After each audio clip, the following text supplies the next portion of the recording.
Hello, welcome back. Good to see you again. I help people connect with their divine nature, their divine truth through the animals.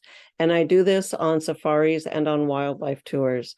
And I just want to say that if you think you want to go on safari or a wildlife tour, but it's not possible for you, I encourage you to rethink that and to take my free manifestation class.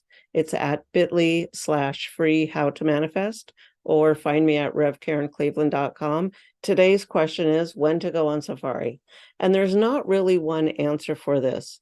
You're really going to have to assess what you want to see, the kind of ecosystem or the kind of environment you want to be in, and what's happening with the wildlife during any time of the year. For example, if you want to see the Great Migration that goes from Tanzania to Kenya and back, the wildebeest, the zebras, then you need to go when that's happening, which is roughly between July and November. So if you do want to see that, you need to go between July and November, but maybe that's not important to you. And maybe in addition to seeing the big five, you want to see the penguins, which is something I'm looking forward to doing in South Africa.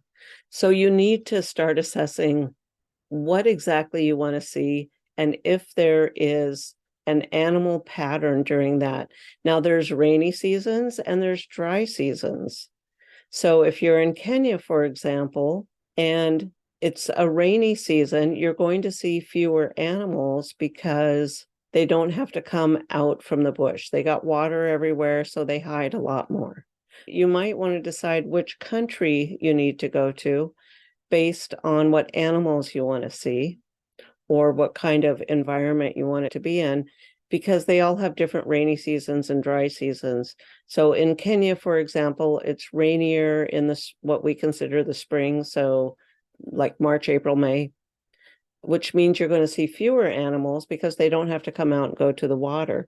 Then the drier seasons in the summer, or in the northern hemisphere summer, the drier seasons, you might see more animals, but it might also get hotter. So June, July, August, September, that's for Kenya. That's in Masai Mara. The other thing is if you're going to be in the more mountainous region, the season is going to change a little bit.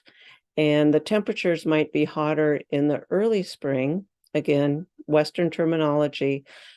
In Kenya, for example, and all the countries around the equator, they don't really have a spring, summer, winter, fall like the northern hemisphere does because they're on the equator. But they do have rainy seasons and dry seasons. But in our summer, it's going to be lower temperatures, but it might be rainy. And there's really no one answer for when's the best time to go on safari or when should I go on safari. You have to ask yourself a few qualifying questions.